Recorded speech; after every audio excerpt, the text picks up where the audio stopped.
প্রণমী তোমারে বন্ধুরা। শুরু হচ্ছে গল্পমালার দেশে প্রথম গল্প, আদরিনীর দ্বিতীয় ভাগ।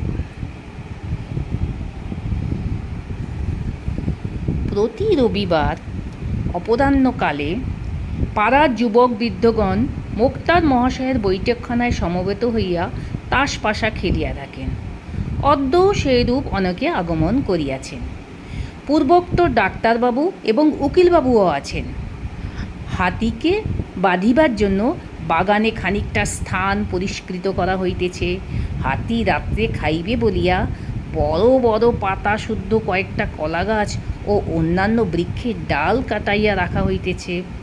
মোক্তার মহাশয় সেই সমস্ত তদারক করিতেছেন। মাঝে মাঝে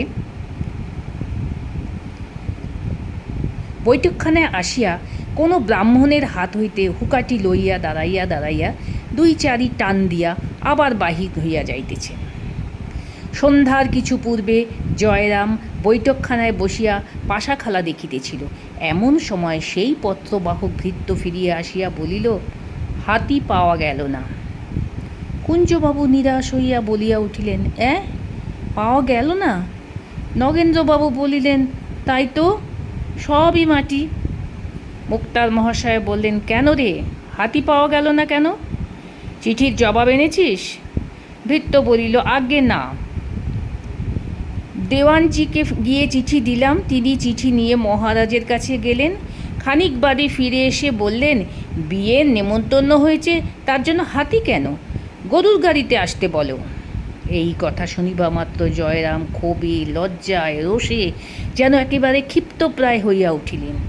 তাহার হাত পা ঠক ঠক করিয়া কাঁপিতে লাগিল, দুই চক্ষু দিয়া রক্ত ফাটিয়া পড়িতে লাগিল, মুখমণ্ডলের শিরা উপশিরাগুলি স্ফীত হইয়া উঠিল। কম্পিত স্বরে ঘাড় বাঁকাইয়া বারংবার বলিতে লাগিলেন, হাতি দিলে না, হাতি দিলে না। সমবেত ভদ্রলোকগণ ক্রীড়া বন্ধ করিয়া হাত গুটাইয়া বসিয়া রইলেন। কেহ কেহ বলিলেন, আর কি করবেন মুখুজ্জে মশাই, পরের জিনিস জোর তো নেই।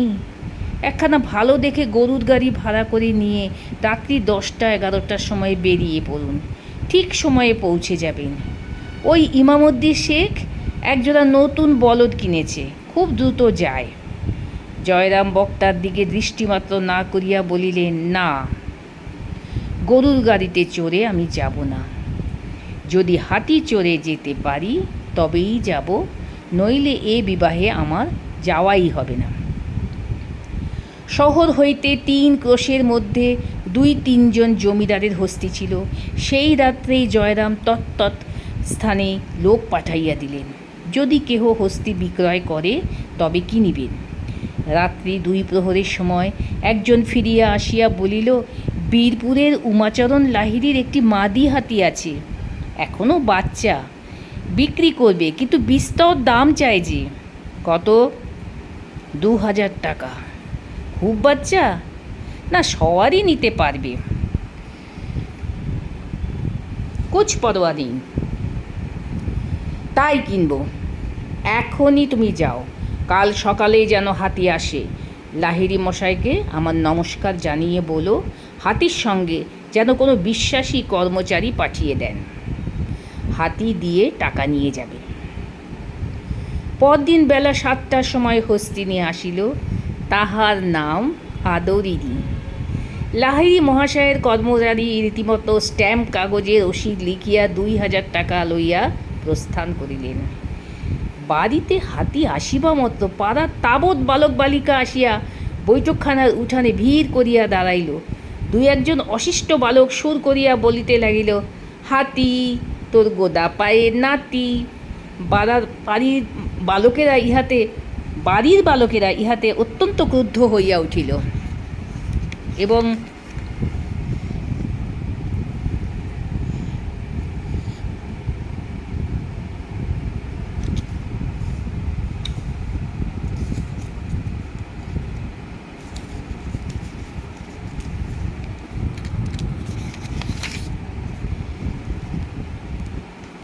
এবং অপমান করিয়া তাহাদিগকে বহিষ্কৃত করিয়া দিল।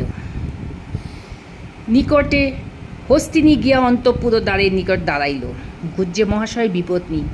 তাহার জ্যেষ্ঠা পুত্রবধূ একটি ঘটিতে জল লইয়া সভয় পদক্ষেপে বাহির হইয়া আসিলেন। কম্পিত হস্তে হস্তির পদচতুষ্টয়ে সেই জল একটু একটু ঢালিয়া দিলেন।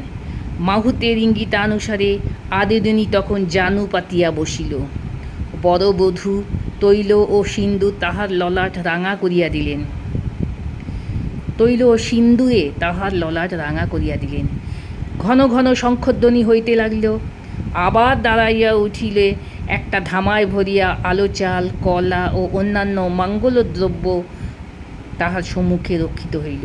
সুর দিয়া তুলিতে তুলিতে কতক সে খাইল, অধিকাংশ ছিটাইয়া দিল।